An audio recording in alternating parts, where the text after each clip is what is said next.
Hi friends, final star Prabhas అన్న Salaar movie తర్వాత upcoming movies కోసం చాలా ఈగర్గా వెయిట్ చేస్తున్నారు ఫ్యాన్స్. అయితే ఎప్పుడెప్పుడు ఎలాంటి కొత్త అప్డేట్స్ వస్తాయని చెప్పేసి భయంకరంగా వెయిట్ చేస్తున్నారు. అందులో చెప్పుకోదగ్గ మూవీ వచ్చేసరికి కల్కి 2898 ఈ సినిమా కోసం ఫ్యాన్స్ మాత్రమే కాదు, యావత్ ప్రపంచం మొత్తం కూడా ఈగర్గా వెయిట్ చేస్తుంది. ఎందుకంటే దాదాపు ఒక 3 months బ్యాక్ అనుకుంటా ఒక చిన్న టీజర్ గేమ్స్ అయితే రిలీజ్ చేశారు ఈ సినిమా నుంచి. ఆ ఒక్క టీజర్ చాలు భయ్యా, అసలు ప్రపంచం మొత్తం కూడా ఈ సినిమా కోసం చాలా ఈగర్గా వెయిట్ చేస్తుందని చెప్పాలి. ఎందుకంటే ఆ టీజర్లోనే అసలు చాలా చాలా కొత్త ప్రపంచాన్ని చూపించారని చెప్పాలి.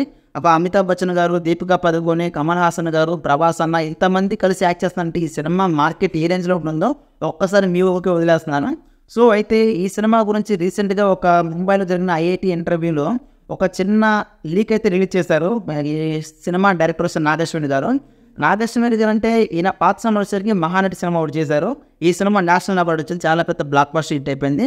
సో నెక్స్ట్ మూవీ వచ్చేసరికి మన కల్కి 2898 ప్రభాస్ అంతా చేస్తున్నారు.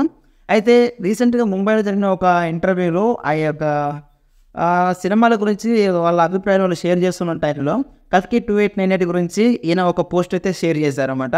అదేంటంటే ఈ సినిమా ట్రైలర్ మాత్రం దాదాపు 93 రోజుల తర్వాత రిలీజ్ చేస్తామని చెప్పారు. సో ఈ ఒక్క డైలాగ్ మాత్రం సోషల్ మీడియా ఫుల్ ట్రెండింగ్గా మారిపోయింది.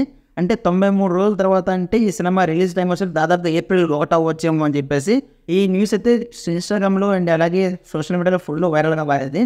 చూద్దాం మరి ఈ సినిమా కోసం ప్రభాస్ అన్న ఫ్యాన్స్ మాత్రమే కాదు, యావత్ ప్రపంచం మొత్తం కూడా చాలా ఈగర్గా వెయిట్ చేస్తుంది. అనుకున్నట్టుగా జరిగి షూటింగ్ కంప్లీట్ అయిపోతే మాత్రం ఈ సినిమా ఏప్రిల్లో కన్ఫామ్గా రిలీజ్ ఉంటుంది అనుకుంటున్నాను. సో ఈ సినిమా ట్రైలర్ కోసం అయితే చాలా ఈగర్గా వెయిట్ చేస్తున్నాను. అండ్ అలాగే ప్రభాస్ అన్న ఫ్యాన్స్ ఈ వీడియో చూస్తున్నట్టయితే ఈ వీడియో కూడా లైక్ చేసి సబ్స్క్రైబ్ చేసుకోండి.